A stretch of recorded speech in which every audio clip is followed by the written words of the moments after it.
Hello viewers, welcome to our AN education unit. देखिए, इतना सारा मैसेजेस है, इवन मुझे कॉल भी आ चुका है। ये पूछ रहे हैं सबको ये जानना है कि हम कैसे तैयारी करें, क्योंकि आप लोग इस बार थर्ड आरएसटी के लिए आप लोगों को टाइम भी काफ़ी मिला था। इतना टाइम मिलने के बाद भी बहुत सारे ऐसे भी हैं जिनका एग्ज़ाम ख़राब हुआ है। कुछ तो 130 प्लस किए हैं, इसमें नो डाउट। मुझे पता है, मैं जानती हूँ उन लोगों को जो 130 प्लस स्कोर किए हैं।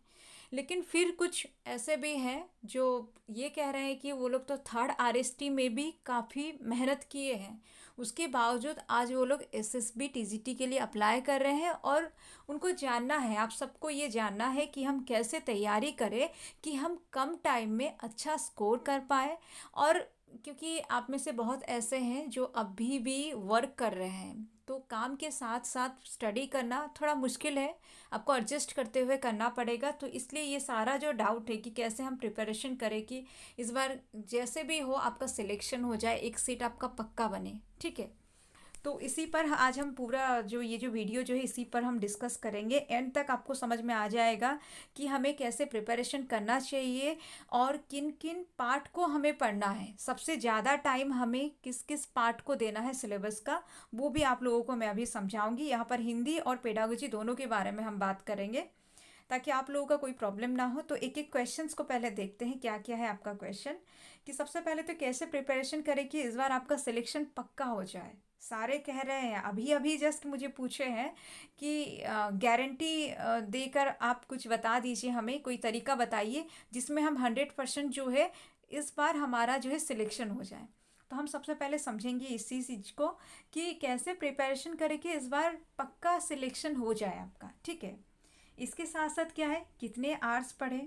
ये बहुत इंपॉर्टेंट है कि हम कितने आवर्स तक पढ़ें, क्योंकि पढ़ते तो सब हैं लेकिन फिर भी उनमें से कुछ जो है अभी एकदम सेफ जोन में बैठे हुए हैं, उनको पता है कि उनका सिलेक्शन हो जाएगा। तो कितने आवर्स तक पढ़े, ये भी एक क्वेश्चन है। दूसरा क्वेश्चन क्या है, क्या क्या पढ़ें। सिलेबस तो हमारे पास है, सबके पास है, लेकिन फिर भी हमारे बीच हम सबके अंदर से ही कुछ बच्चे कह रहे हैं कि हमारा इस बार सिलेक्शन हो जाएगा, और हम में से ही कुछ कह रहे हैं कि पता नहीं हमारा क्या होगा, और कुछ तो बिल्कुल श्योर है कि हमारा सिलेक्शन नहीं हो सकता। तो इसलिए क्या क्या पढ़ें, पढ़ें क्या क्या, ये भी बहुत ज़रूरी है। कैसे पढ़ें, अब क्या क्या पढ़े तो समझ में आया, अब कैसे पढ़ें। हमें सिलेबस दिया गया, सोर्सेस भी काफ़ी हद तक मिल जाएगा जिनके पास नहीं है, और जिनके पास है तो फिर है ही उनके पास सोर्सेस, फिर भी कैसे पढ़ें और कम टाइम में ज़्यादा चैप्टर्स को कैसे कवर करें। ठीक है, ये भी एक इम्पॉर्टेंट पॉइंट है कि हम कम टाइम में कैसे इतना सारा चैप्टर को कवर कर लें। क्योंकि अगर आप देखिएगा, आपका फेबररी का फर्स्ट वीक में आपका अप्लाई जो है वो ख़त्म हो रहा है। तो मुझे जहाँ तक लग रहा है फरवरी का लास्ट वीक तक आप लोगों का एग्ज़ाम का डेट शीट भी रिलीज़ कर दिया जाएगा, ज़्यादा लेट इस बार नहीं करेंगे वो लोग। तो इस हिसाब से अगर आप देखिएगा, जनवरी अप्लाई वगैरह है, आज आपका हो गया जनवरी का एक हिस्सा ख़त्म, 3 हिस्सा से। तो जनवरी के बाद में आधा जनवरी के साथ साथ आपके पास टाइम है, पूरा फेबररी है, हो सकता है मार्च का फर्स्ट वीक में आपका एग्ज़ाम हो जाए। अगर आप मिलाते हैं तो ये कोई 1.5 से 2 महीना भी बहुत ज़्यादा हो जाएगा अगर हम बोलेंगे। तो इतना टाइम में आपको सारा सब कुछ कवर करना है। फिर किस हिसाब से कवर कीजिएगा, अगर इस बार 130 प्लस स्कोर किए हैं तो उनमें से ऐसे भी बहुत सारे हैं जो अभी 110 115, ठीक है, या 100 प्लस वाले हैं जो आपका एसएसबी के लिए अप्लाई किए हैं। हो सकता है अगर उनका सिलेक्शन हो जाए तो फिर ठीक है, नहीं तो फिर वो लोग भी आपके साथ आएंगे ये एसएसबी टीजीटी के लिए। तो आप लोग समझ सकते हैं कि वो लोग जो अभी अभी पढ़े हैं, वो लोग किस किस हद तक उनका सिलेबस जो है कवर हो चुका होगा, फिर वो लोग और प्रिपरेशन करेंगे। तो आप लोगों को उनको टक्कर दे के आगे बढ़ना है, नहीं तो सीट आपको पता है बहुत कम सीट है। अब हम देखिए एक एक क्वेश्चन पर एकदम डेप्थ में डिस्कस करेंगे कैसे। सबसे पहले तो देखिए दिया गया है कि प्रिपरेशन कैसे करें कि आपका सिलेक्शन पक्का हो जाए। सबसे पहले तो आपको ये चीज़ करना है कि हमें सुबह शाम मतलब 24/7 आपके दिमाग में ये ख्याल होना चाहिए कि हमें ये पोस्ट चाहिए, एक पोस्ट हमारा है। अब एक पोस्ट हमारा है का मतलब आप समझते हैं कि जितने भी बच्चे अभी पढ़ रहे हैं उनको टक्कर देके हमें एक पोस्ट चाहिए, किसी भी कीमत में हमें एक पोस्ट चाहिए। तो उस हिसाब से सबसे आगे भी हमें रहना है। अगर हम सबसे कंपटीशन अगर खुद से कीजिएगा, फिर आप सभी से आगे हैं। अगर आप खुद से कंपटीशन ना करते हुए आसपास के लोगों से कंपटीशन कीजिएगा ना, तो आप अब भी बहुत पीछे हैं। तो हमें क्या करना है, सबसे पहले तो सिलेबस, जिनके पास भी सिलेबस नहीं है, सिलेबस कलेक्ट कीजिए। सिलेबस कलेक्ट करने के बाद क्या है, ऑथेंटिक सोर्सेस, मतलब सोर्सेस भी बहुत सारे बच्चों के पास इधर से लेते हैं, उधर से लेते हैं, कहीं पर कुछ गलत होता है कि कोई विकिपीडिया से वो लोग अगर पढ़ लेते हैं, वहाँ पर पूरा गलत दे दिया है। वो सबसे बचिए। आपको पहले ढूंढना है कि अगर आपके पास सिलेबस है तो सिलेबस से रिलेटेड जो सोर्सेस आपको चाहिए वो बिल्कुल सही होना चाहिए। ठीक है। मैं तो कहूँगी हिंदी के लिए आप लोग एकदम बुक्स को ढूंढिए, अगर बुक्स मिल पाता है तो ठीक है, नहीं तो फिर ठीक ठाक साइट से देखिए जहाँ पर आपको चैप्टर जो है एकदम सही सही मिल जाए। तो पहले सोर्सेस कलेक्ट कीजिए। उसको अभी से थोड़ा भी टाइम वेस्ट किए बगैर आप क्या कीजिए, पढ़ना शुरू कीजिए। कैसे पढ़िएगा, आप कोई भी यूट्यूब चैनल जो है जहाँ पर भी आप सब्सक्रिप्शन लिए या फिर ज्वाइन किए, या फिर कुछ ऐसे भी हैं जो आप सेल्फ स्टडी कर रहे हैं, आप चाहे ज्वाइन कर लीजिए या कुछ भी कीजिए या फिर सेल्फ स्टडी कीजिए। आपको एक काम तो सबको करना है, वो क्या है, पढ़ना है। एक एक चैप्टर को थोरोली पढ़िए, हर एक पॉइंट आपके लिए इम्पोर्टेंट है। पहले पढ़ना शुरू कीजिए। कितने आवर्स तक पढ़िएगा आप, ठीक है, पढ़ना शुरू कीजिएगा। पढ़ने का तो ये तरीका आपका होना चाहिए कि पढ़िएगा किस तरह से आप पढ़िएगा, कि चैप्टर को पहले एक एक ख़त्म कीजिए। जैसे कि मान लीजिए बनाम लोड कर्जन एक चैप्टर आपका है, पहले चैप्टर को पढ़िए। चैप्टर में क्या दिया गया है उसको समझिए, वो क्या समझाया जा रहा है वो चैप्टर में उसको समझ लीजिए। उसके बाद उससे जो है चैप्टर को अच्छे से पढ़ने के बाद एमसीक्यू सॉल्व कीजिए। एमसीक्यूज़ को जब हम सॉल्व करते हैं हमें पता चलता है कि कौन कौन पार्ट का, मतलब वो चैप्टर का किस किस पार्ट से आपका क्वेश्चन गलत हो रहा है। एमसीक्यू सॉल्व करने के बाद फिर चैप्टर को पढ़िए। ये एकदम लगातार आपको करना है। और पहले तो ऐसा कर लीजिए, जो आपको डिफ़िकल्ट लगता है उसको पहले पढ़िए। हमेशा से याद रखिए, जो आपको डिफ़िकल्ट लगता है उसको पहले पढ़िए। जिसमें आपको लगता है ये मुझसे बिल्कुल नहीं होगा, वो पढ़ने का टाइम बिल्कुल यही है टाइम। जहाँ अभी फॉर्म फिल चल रहा है उस टाइम पर आपको क्या करना है, सिर्फ डिफ़िकल्ट चैप्टर्स को उठाकर पढ़ना है। एकदम अच्छे से पढ़िए। उसके बाद देखिए कितने आवर्स पढ़ना है। कितने आवर्स में मैं तो ये कहूँगी, जो काम आपके लिए बहुत ज़रूरी है वो काम किए बगैर आप नहीं रह सकते, वो काम आप कीजिए। सिर्फ वो काम को कर लीजिए जो काम के बगैर आप नहीं, आपका हो पाएगा। चाहे वो जॉब हो या कोई भी काम ऐसा आप करते हैं कि, क्योंकि बहुत ऐसे भी एस्पिरेंट होंगे जिनके फैमिली में भी कुछ प्रॉब्लम हो सकता है। वो फैमिली में भी उसको कुछ मतलब जो बाकी के मेंबर को उसको मदद करना रहता है, वैसा भी हो सकता है। या फिर आप कोई जॉब कर रहे हैं तो वो जॉब को, या जो आप जो एक्स्ट्रा टाइम जो कोई काम के लिए घर में दे रहे हैं, तो इसके लिए मैं यही कहूँगी कि जितना ज़रूरी है उतना टाइम दीजिए, बाकी का टाइम पूरा पढ़ाई में लगाइए। सोना कम कर दीजिए। टीवी वगैरह अगर आप देखते हैं, रील्स देखते हैं, फ़ोन यूज़ करते हैं, एकदम ना बंद कर दीजिए फ़ोन यूज़ करना। ऐसा मान लीजिए कि अगर आप फ़ोन यूज़ करते हैं, टीवी देखते हैं, म्यूज़िक वगैरह में अगर टाइम लगाते हैं ना, आपका सिलेक्शन रुक जाएगा। ये एक बार मान लीजिए आपका मन नहीं करेगा टीवी देखना, फ़ोन यूज़ करना, रील्स वगैरह, कोई भी चीज़ में आपका दिमाग नहीं जाएगा। एकदम दुनिया से हट जाइए, क्या चल रहा है एकदम उसमें दिमाग नहीं लगाइए। बस आपको एक चीज़ पर दिमाग लगाना है कि मुझे इस बार कैसे भी करके एसएसबी टीजीटी क्लियर करना है। तो उस हिसाब से पढ़िए। तो आप जो आपका जो ज़रूरी ज़रूरी काम होगा सिर्फ उसी में टाइम दीजिए, बाकी का पूरा टाइम पढ़ाई में लगाइए। और कोशिश कीजिए, अगर आप इस तरह से कोशिश कीजिएगा ना, आपका ये हो सकता है कि आज आप जितना टाइम दिए हैं, मान लीजिए आज आप 6 आवर्स पढ़ लिए या 5 आवर्स पढ़े हैं, तो हो सकता है कल आपके लिए टाइम ज़्यादा आपको मिले। ठीक है। तो वो अपने आप के साथ कंपटीशन कीजिए, अपने आप देखिएगा टाइम इंक्रीज़ होता जाएगा। उसके साथ साथ क्या है ना, क्या क्या पढ़ें, क्या क्या पढ़ें जो हम लास्ट में डिस्कस करेंगे। ठीक है, कैसे पढ़ें, कैसे पढ़ने का तरीका मैं आपको बताई। पढ़ने का तरीका यही है कि सबसे पहले तो कंसेप्ट, कोई भी गाइड लेकर नहीं बैठिए, गाइड को एकदम ना अभी हाथ नहीं लगाइए। गाइड को लेने का टाइम ये बिल्कुल नहीं है। आपको क्या करना है, अभी अभी चैप्टर्स को एकदम थॉरोली पढ़िए, हर एक पार्ट को अच्छे से समझिए। जो डिफ़िकल्ट लगता है उससे शुरू कीजिए। और हाँ, निबंध नाटक जो है, निबंध भी नहीं, निबंध तो आपका सिलेबस में बहुत छोटा छोटा दिया है, वो हो जाएगा। नाटक और उपन्यास जो है, इसको आप लेकर बुक लेकर नहीं बैठिए। नाटक उपन्यास में आपका बहुत टाइम जाएगा। नाटक उपन्यास को समराइज करके पढ़िए। आपको जहाँ से भी ठीक ठाक सोर्सेस मिलता है वहाँ से समराइज करके उसको समझिए, उससे एमसीक्यूज़ को सॉल्व कीजिए। और बाकी का जितना चैप्टर है उसको आप एकदम एक एक लाइन को अच्छे से पढ़ के उसको समझिए, याद कीजिए। उसके बाद देखिए, और पढ़ाई में एक चीज़ याद रखिएगा, आप जितना पढ़िएगा, जो आपको लगता है ना ये चैप्टर तो बहुत इजी है, मान लीजिए कफन कहानी, ठीक है, ये तो बहुत इजी है, हम ट्वेल्थ में शायद पढ़े थे वो कफन कहानी, तो ये तो हो ही जाएगा। वो इजी चैप्टर को भी ना आप अगर ध्यान से नहीं पढ़िएगा, उससे जो क्वेश्चन आएगा आपका गलत हो जाएगा।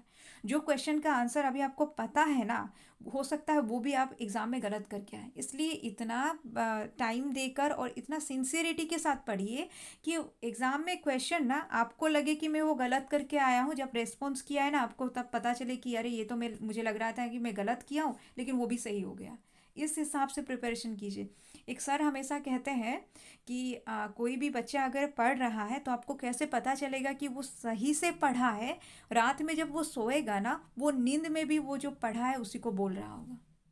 नींद में भी जो नींद में बोलते हैं ना, कुछ कुछ बोलते हैं, तो वो नींद में भी देखिएगा पढ़ाई से रिलेटेड वो कुछ बोल रहा होगा, तब समझ जाइए जिस दिन आप पढ़ के सोए हैं और रात में ऐसे ही पढ़ाई से रिलेटेड कुछ बोल के उठे हैं ना, आप उस दिन समझिएगा कि आप सही से पढ़े हैं। और बच्चे ऐसे पढ़ रहे हैं, मुझे पता है ऐसे पढ़ते हैं।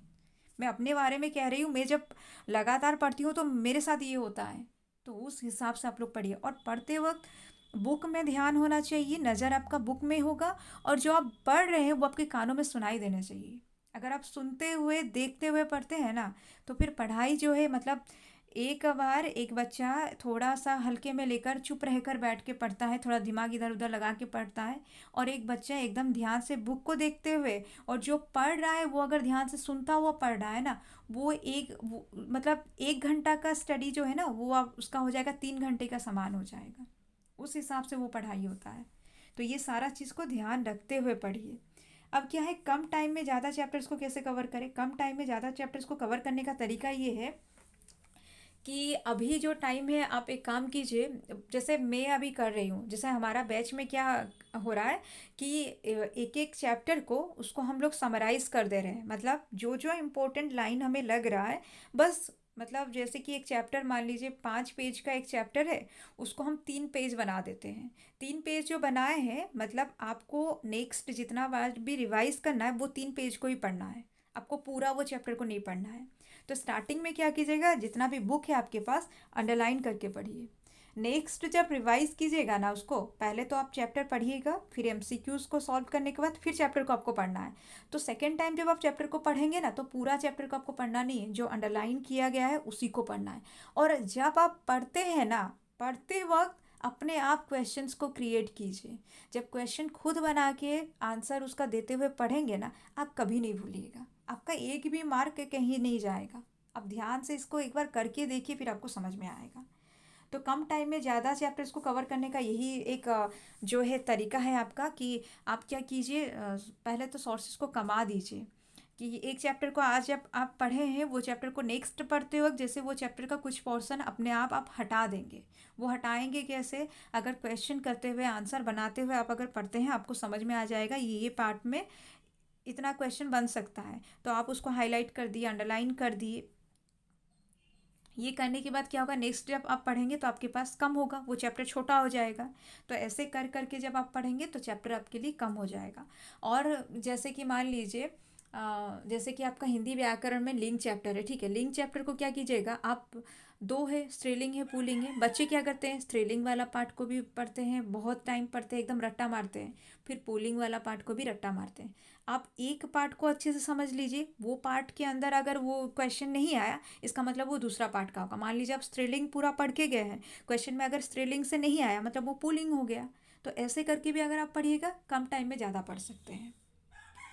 अब जो रहा, हम क्या क्या कैसे कैसे पढ़े, देखिए क्या क्या पढ़े। अगर आप हिंदी देखिएगा ना, हिंदी में आपका, मैं कोई भी पार्ट को ऐसा नहीं बोल सकती जिससे आपका क्वेश्चन नहीं आएगा, क्योंकि हर तरफ से क्वेश्चन आ रहा है। कोई एक पार्ट को आप वहाँ से स्किप नहीं कर सकते सिलेबस का जहाँ से क्वेश्चन नहीं आता है। बहुत क्वेश्चन इस बार भी अगर आप देखिएगा, थर्ड आरएसटी का जो मेन एग्ज़ाम हुआ था 16 दिसंबर में, उसमें भी अगर आप देखिएगा आपका क्वेश्चंस जो है हर तरफ से पूछा गया था। बहुत इजी क्वेश्चन भी पूछा गया, बहुत डिफ़िकल्ट क्वेश्चन भी पूछा गया था। आपको अगर 130 क्वेश्चंस में से अगर आपको आप देखिएगा तो कोई 10 to 12 क्वेश्चंस ऐसे मिलेंगे जो डिफ़िकल्ट था, लेवल काफ़ी ठीक ठाक था। बाकी क्वेश्चन तो बहुत इजी था, लेकिन फिर भी इजी रहने के बाद भी ना बहुत सारा का गड़बड़ हुआ है। तो वो जो एग्ज़ाम के टाइम पर आप लोग जो करते हैं उससे बचने के लिए ये एक बेस्ट तरीका है कि आप हर पार्ट को अच्छे से कवर कर लें। हिंदी के लिए तो कुछ भी आपको स्किप नहीं करना है, बस हिंदी में ये चीज़ ध्यान रखना है, उपन्यास और नाटक को बुक लेकर नहीं बैठिए। उपन्यास और नाटक का इंपॉर्टेंट पॉइंट्स को कलेक्ट कीजिए, क्योंकि उसमें भी बहुत सारा कंफ्यूजिंग पार्ट है, उसका आंसर ढूंढना बहुत मुश्किल है। और इसके लिए आप लोग जिस किसी का भी मदद ले सकते हैं, आप जिसको सही समझते हैं उसको मदद ले लीजिए, उसमें भी आप लोगों का काफ़ी फ़ायदा होगा।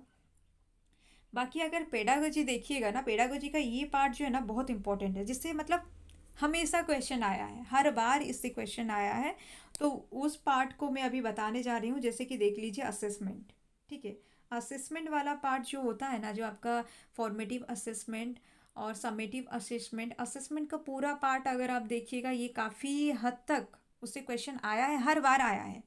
तो असेसमेंट वाला पार्ट को बिल्कुल भी स्किप नहीं करना है, इसको बहुत अच्छे से देख कर जाना है, ठीक है। इससे मतलब क्या, ऐसा हो सकता है कि 4 ऑप्शन में से एक को एलिमिनेट करने के लिए देगा, ठीक है। वैसा इससे क्वेश्चन हमेशा आता है। आप असेसमेंट वाला पार्ट को एकदम अच्छे से पढ़ के जाइए, आपका असेसमेंट से क्वेश्चन श्योर क्वेश्चन आएगा।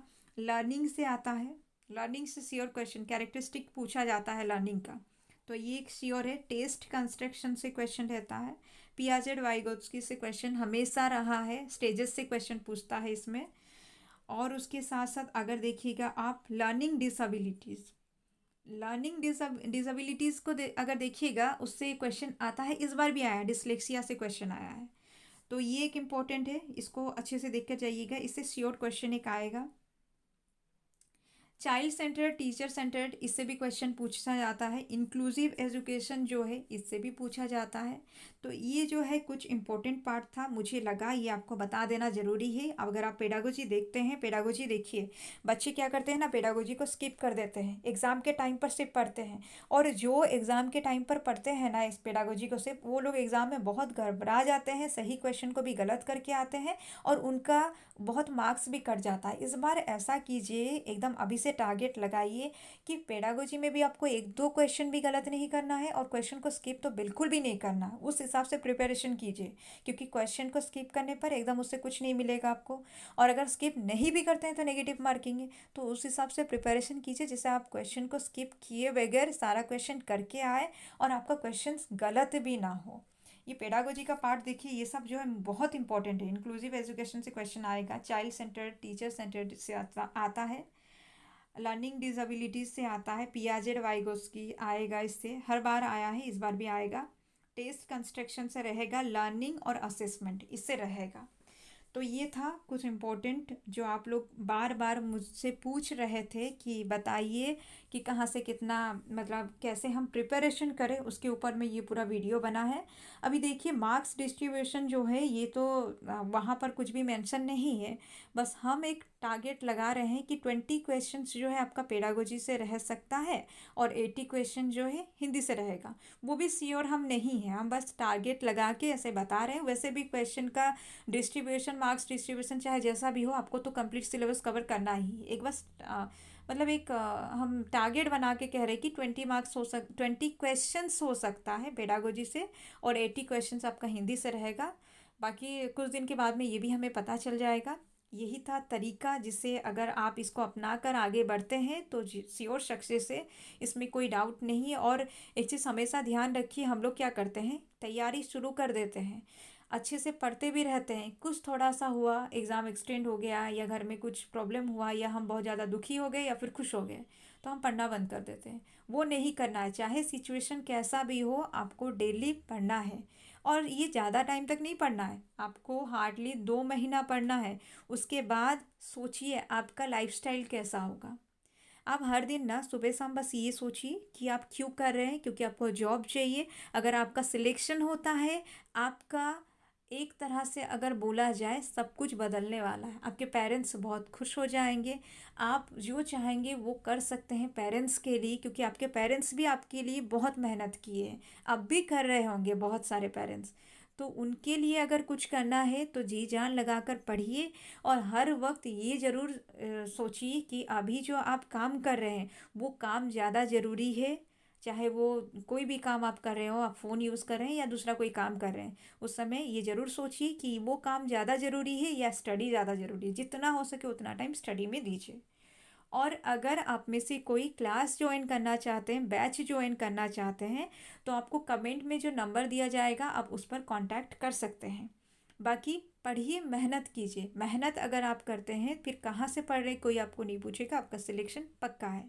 और ये तरीका ज़रूर इसी तरीके में पढ़िए, क्योंकि हम लोग भी जो प्रिपरेशन करवा रहे हैं इसी तरीका में प्रिपरेशन करवा रहे हैं कि पहले आपको कंसेप्ट आपका क्लियर हो जाए। एक पहला मतलब होता ये है, एक चैप्टर का पहले कंसेप्ट को समझाया जाता है, फिर एमसीक्यूज़ को डिस्कस करते हैं। और आपका जो फेब्रवरी से क्या करेंगे, आपका मॉक टेस्ट भी रहेगा, हर संडे को मॉक टेस्ट रहेगा। तो ये है तरीका हमारा। जब आप में से कोई भी अगर इंटरेस्टेड है तो क्लास ज्वाइन कर सकते हैं, आपको कमेंट में जो है डिटेल्स मिल जाएगा। बाकी आप में से कोई भी अगर नीडी एस्पिरेंट है तो आपके लिए कोई कोर्स फी नहीं है। आप लोग कमेंट में दिए हुए नंबर पर कांटेक्ट कीजिए, आपके लिए कोई कोर्स फी नहीं है। और कुछ भी हो, मेहनत कीजिए, और इस हद तक मेहनत कीजिए जैसे इस बार आपका सिलेक्शन पक्का हो जाए। हर बार आप लोग क्या करते हैं, बोलते हैं हमारे पास टाइम बहुत ज़्यादा है। एंड में क्या होता है, एग्ज़ाम दे के आने के बाद बोलते हैं हमें टाइम नहीं मिला, ये हो गया वो हो गया, और इसलिए हमें टाइम नहीं मिला। इसलिए मैं अभी से सबको यही कहूँगी कि अभी से पढ़िए। अगर आप लोग अभी से पढ़ते हैं, और ऐसा नहीं है कि आप लोग अभी से पढ़ के कोई एहसान किसी पर कर रहे हैं, क्योंकि बहुत सारे बच्चे अभी से पढ़ रहे हैं, कई दिन से पढ़ रहे हैं। बैच में अभी तक का क्लास अगर आप देखिएगा, शायद 37 क्लास हो चुका है। 37 प्लस, आज शायद 37 तक क्लास हुआ है। तो आज तक, आज का क्लास को मिलाकर 37 क्लास हो चुका है। वो भी किसके लिए, यही आपका जो पोस्ट आने वाला पोस्ट के लिए, आपका एसएसबी टीजीटी के लिए। क्योंकि हमें पता था कि सिलेबस में ज़्यादा कुछ चेंजेस होगा नहीं। अब देखिए सिलेबस तो बिल्कुल सेम ही है। तो इसलिए पढ़िए, मेहनत कीजिए। और कोई भी कहीं पर अगर डाउट हो तो आप लोग कमेंट करके पूछ सकते हैं। और ये जो अभी के लिए जो टाइम को मैनेज करते हुए आप पढ़ रहे हैं ना, ये सिर्फ अभी के लिए है। जहाँ आपका एग्ज़ाम का एक बार टाइम टेबल आ गया, डेट शीट अगर रिलीज़ हो जाता है ना, फिर आपको मतलब कुछ भी करके 9 to 12 आवर्स, मतलब सबसे कम में 9 आवर्स दीजिए स्टडी के लिए। आप 12 आवर्स तक दे सकते हैं, अगर आप चाहेंगे तो आप दे सकते हैं पढ़ने के लिए। इतना कर लीजिए, देखिएगा आप लोगों का सिलेक्शन इस बार पक्का है। क्योंकि इसके बाद में पोस्ट आएगा, और कब आएगा कैसे आएगा किसी को नहीं पता है। तो वो आने वाला पोस्ट का बारे में, पोस्ट के बारे में सोचकर अभी टाइम वेस्ट नहीं कीजिए। और ये भी नहीं सोचिए कि नेक्स्ट फिर टाइम मिलेगा, मौका हर बार नहीं मिलता है। थर्ड आरएसटी वालों को तो मैं यही कहूँगी कि आप लोगों का किस्मत बहुत अच्छा है कि आप लोगों का एक एग्ज़ाम का आपका अभी तक जो है रिज़ल्ट तक पब्लिश नहीं हुआ है, लेकिन दूसरे के लिए आप लोग तैयारी शुरू कर रहे हैं। तो ये मौका दोबारा नहीं मिलेगा, जी जान लगा दीजिए इस बार।